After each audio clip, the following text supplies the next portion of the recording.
नमस्कार आदाब दोस्तों। तो चलिए आज हम फिर से लाए हैं देश और दुनिया की तमाम छोटी बड़ी ब्रेकिंग न्यूज खबरों को स्टार्ट करने से पहले एक छोटी सी रिक्वेस्ट है दोस्तों, अगर आप चैनल पर नए हैं तो चैनल को सब्सक्राइब कर ले और नोटिफिकेशन ऑन कर ले और साथ में वीडियो को एक लाइक जरूर कर ले और वीडियो को ज़्यादा से ज़्यादा अपने दोस्तों में शेयर किए। तो चलिए बढ़ते हैं खबरों की ओर। इसी बीच पर दोस्तों अगली खबर की ओर की तुर्की के बाद अमेरिका से मोदी सरकार को लगा बड़ा झटका। अमेरिका ने भारत को झटका देते हुए पाकिस्तान को 45,000 करोड़ रुपए का फ्री में फाइटर जेट देने का किया ऐलान। मोदी की झटका, जी हां दोस्तों, आपको बता दी ये बड़ी खबर सामने निकल कर आई दोस्तों कि अमेरिका ने भारत को झटका देने वाला काम किया है। जो बाइडेन प्रशासन के डोनाल्ड ट्रंप ने फैसला के पलटते हुए पाकिस्तान को घातक F-16 फाइटर जेट पाकिस्तान के लिए सैन्य मदद की मंजूरी दे दी है। गौर की 2018 में ट्रंप ने पाकिस्तान को किसी भी तरह की सैन्य मदद का रोक लगा दी थी।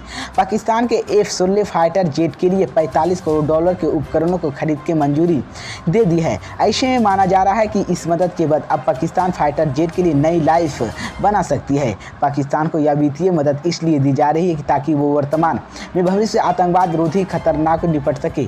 पिछले 4 वर्षों में इस्लामाबाद की दी जा रही यह सबसे बड़ी सुरक्षा सहायता है। गौरतलब कि डोनाल्ड ट्रंप ने 2018 में आतंकवादी संगठनों के अफगान तालिबान तथा हानाकी नेटवर्क पर कार्रवाई करने के नाकाम रहने से उसे दी जाने वाली करीबी 2 अरब डॉलर की वित्तीय सहायता निलंबित कर दी है। मैं आपको बता दी कि अमेरिका शासन ने एक अधिसूचना विदेश मंत्रालय ने कहा कि उसने पाकिस्तान के F-16 लड़ाकू विमानों के रखरखाव के लिए संभावित विदेश सैन्य फ्री FMS की मंजूरी देने का निर्णय लिया है। मंत्रालय ने दलील दी जा रही है इसके बाद इस्लामाबाद वर्तमान तथा भविष्य में आतंकवाद खतरे की निपटने की क्षमता बनाए रखने की मदद मिलेगी। लेकिन विदेश मंत्रालय ने या प्रवक्ता ने अमेरिका की सरकार के कांग्रेस के प्रति वास्तविक विदेशी सैन्य बिक्री सूचना दी है ताकि पाकिस्तान की वायुसेना के F-16 कार्यक्रम बनाए रखा जा सकता है और पाकिस्तान के महत्वपूर्ण आतंकियों विरोधी सहयोगी। उन्होंने कहा कि पाकिस्तान के F-16 कार्यक्रम अमेरिका पाकिस्तान से बढ़ा सकती है। तो इसी बीच तो ये बड़ी अपडेट आई दोस्तों कि तुर्की के बाद अमेरिका ने मोदी सरकार को बड़ा झटका दिया। इसी बीच तो ये बड़ी अपडेट है दोस्तों।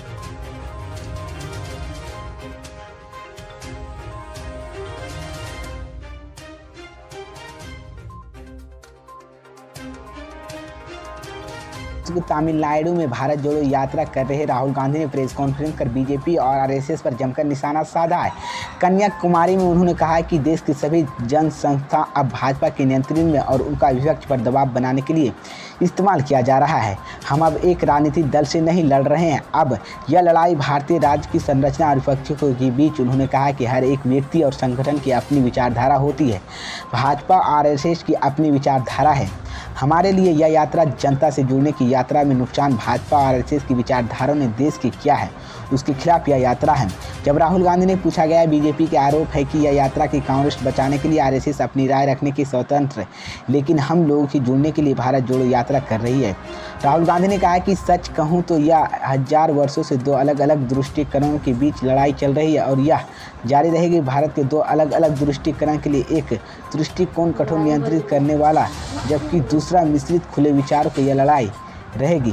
कांग्रेस अध्यक्ष बनने से सवाल पर राहुल गांधी ने कहा कि मैं पार्टी के अध्यक्ष बनूंगा या नहीं यह स्पष्ट हो जाएगा जब अध्यक्ष पद के चुनाव होगा। मैंने बहुत स्पष्ट रूप से तय किया है, लेकिन मैं करूंगा, मैंने मन कोई शर्म नहीं है।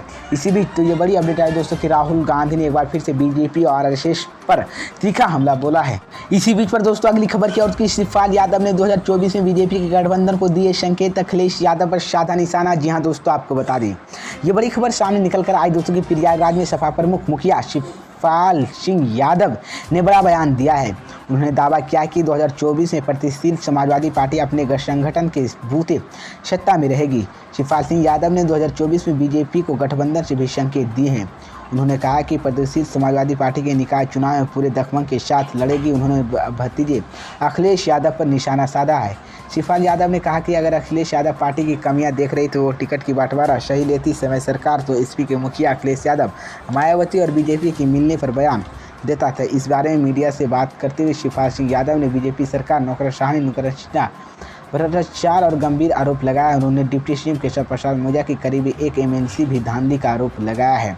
मैं आपको बता दें कि प्रमुख मुखिया शिवपाल सिंह यादव ने कहा कि उनकी पार्टी मंडलीय प्रभारी प्रकाश राय उर्फ दलन्ना राय मकान एमएलसी अवैध कब्जा कर रही है। इसी बीच पर दोस्तों अगली खबर की ओर कांग्रेस की भारत जोड़ो का यात्रा आज चौथा दिन। राहुल गांधी टी शर्ट को लेकर विवाद। जी हाँ दोस्तों, आपको बता दी ये बड़ी खबर सामने निकल कर आई दोस्तों। तमिलनाडु के कन्याकुमारी में कांग्रेस की भारत जोड़ो यात्रा का आज चौथा दिन है। 3570 किलोमीटर की ये लंबी यात्रा 5 महीने चलेगी और 12 राज्यों को होकर गुजरेगी। यात्रा बात करें तो राहुल गांधी ने कहा कि ये भारत जोड़ो यात्रा पार्टी के लिए कई महीने की बहुत महत्वपूर्ण है। हमें लोगों से जुड़ने की मौका मिला, उनकी बात सुनने की मौका मिलेगा। साथ ही हमारा उद्देश्य हम जनता के करीब जा सके और समझ सके कि किन किन परेशानियों की सामना कर रहा है। राहुल गांधी के नेतृत्व में चल रही यात्रा बीजेपी और केंद्र सरकार के भी अपने निशाने पर लिया है। बेरोजगारी, महंगाई, गरीबी को लेकर कांग्रेस लगातार बीजेपी को घेरती दिखी है। वहीं इसी यात्रा के जरिए पार्टी जनता के ध्यान इन मुद्दे पर केंद्रित कमान कर रही है। वहीं बीजेपी की भी इसी यात्रा पर पूरी तरह से अपनी नज़र बनाए हुए हैं और भारतीय जनता पार्टी बीते दिन कांग्रेस पार्टी और राहुल गांधी के निशाना पर लेते हुए एक ट्वीट कर किया है। लेकिन बीजेपी ने अपने ऑफिशियल ट्विटर अकाउंट के राहुल गांधी एक तस्वीर के शेयर किया जिसमें से वो टी-शर्ट पहने दिखाई दे रहे हैं। इसी के साथ ही और तस्वीर शेयर जिसमें उस टी-शर्ट की कीमत ब्रांड लिखा हुआ है और बीजेपी के मुताबिक राहुल गांधी के 41,000 रुपये की टी-शर्ट पहनी हुई है।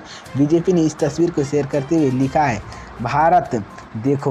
मैं आपको बता दें, बीजेपी के इस ट्वीट के बाद कांग्रेस ने पलटवार करते हुए कहा है कि और घबरा गए। भारत जोड़ो यात्रा की जनसभा देखकर मुद्दे की बात करें, बेरोजगारी और महंगाई के बोले बाकी कपड़े चर्चा करनी है तो मोदी जी 10 लाख सूट और 1.5 लाख की चश्मे की बात किए जाए और दिलाई याद। कांग्रेस की भारत जोड़ो यात्रा के एक दिन स्वागतम 22 से 23 किलोमीटर तक चलेगी। यात्रा की शुरुआत रोज सुबह 7 बजे से शुरू होगी और 10 बजे तक चलती है। इसी बीच तो ये बड़ी अपडेट है दोस्तों। इसी बीच पर दोस्तों अगली खबर की और सुप्रीम कोर्ट से भाजपा को लगा तगड़ा झटका। सुप्रीम कोर्ट ने बिल्केश बानो की दोषियों की रिहाई पर गुजरात सरकार से 1 हफ्ते में मांगा जवाब। जी हाँ दोस्तों, आपको बता दें ये बड़ी खबर सामने निकल कर आई दोस्तों कि सुप्रीम कोर्ट ने आज गुजरात सरकार को बिल्केश बानो की सामूहिक बलात्कार और परिवारों के हत्या की दोषी 11 लोगों की रिहाई की चुनौती देने वाली याचिका पर जवाब दाखिल करने के लिए 2 हफ्ते का समय दिया है। कोर्ट ने सरकार को सभी रिकॉर्ड दाखिल करने के निर्देश दिया है जो दोषियों की रिहाई के आधार बने।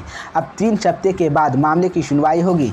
न्यूनतम जांच एजेंसी संवर्तन न्यूनतम बीबी नगराधिर और पीठ की गुजरात सरकार दोषियों की रिहाई के आधार पर बने सभी रिकॉर्ड दाखिल करने के निर्देश दिया और पीठ राज्य सरकार 2 हफ्ते के भीतर अपना जवाब दाखिल करने के लिए की गई। और सुनवाई के दौरान शीर्ष अदालत ने पूछा है कि क्या दूसरे मामलों की भी नोटिस जारी करने की आवश्यकता है। क्या ये समान याचिका जिसमें करवाए एकीकरण इसी मुद्दे पर मुहतरा बिना किसी ठिकाने पर लोगों की इस पर पीठ की नोटिस जारी किए बिना मामले की निपटारा किया जा सकता है और यह मामला मुहतरा नोटिस जारी कर निर्देश लेने के लिए भी कहा गया है।